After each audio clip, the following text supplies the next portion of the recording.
من دول هنبدأ نعمل المنتج ده.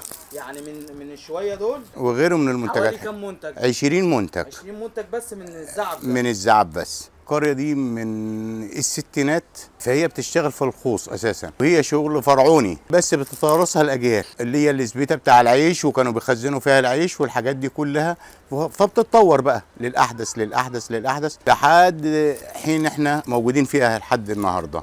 كنا اطفال صغيره بنبدا نشتغل ونطفر من الضفيره دي، نطلع منها المنتج ده، ونطلع منها البرنيطه، وبنطلع منها شنط، وبنطلع منها منتجات كتير جدا. توارث الاجيال، رغم ان انا مثلا عندي مثلا كل اللي عندي متعلمين، كله يعني في يحيى كليه اثار، ياسين كوريولوس تجاره، احمد منصور برضو كليه سياحه وفنادق.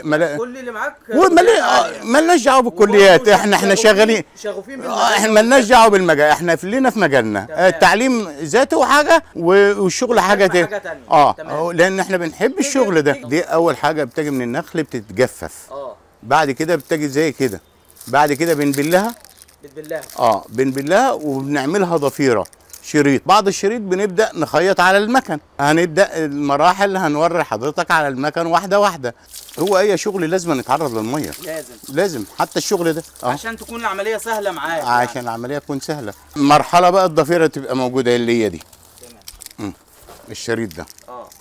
عمليه الضفر نفسها هي صعبه ولا سهله؟ لا، هو بيبقى للاطفال الصغيره بتتعلمها من الاباء والاجداد والامهات. بيبدا بيلاقي البيت بيطفر او شغال في المجال، فبيتعلم المجال، بيتوارث المهنه، بيتظبط ويتضفر ويطلع بالشكل ده. الشريط ده ايه؟ الشريط ده الشريط بقى اللي بنعمل منه الشنطه. ده اساس المنتج بقى. بنبدا نتعامل معاه مع التشكيلات بقى، نبدا نطلع كذا منتج، 20 منتج، حوالي 20 منتج. في سجاد مدور، وسجاد مستطيل، في بساقط للزرع، شنط باختلاف الوانها واختلاف احجامها. الضفيره اهي، ده نوع. الحاجه هنا معانا بتطفر نوع تاني. كل ست لها نوع من الضفيره.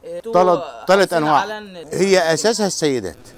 اساسها السيدات، ان هي اللي بتطفر، لان الرجاله مش هتطفر كمان. يعني دي فرص عمل حلوه كويسه للسيدات بشكل عام. معظم كل السيدات. انا بتعلم عشان انا من صغري، كنا يعني من صغرنا شغالين فيها، فعارفين كل المجال. ما عنديش مشكله طبعا. خيركم من تعلم العلم وعلمه. عن عمود كبريت بيخش يتحط في مكان محكم جدا، يخش كبخور عشان تموت اي حشرات، بتعمل لها عمليه تطهير. الشمس الاساسيه اساسيه.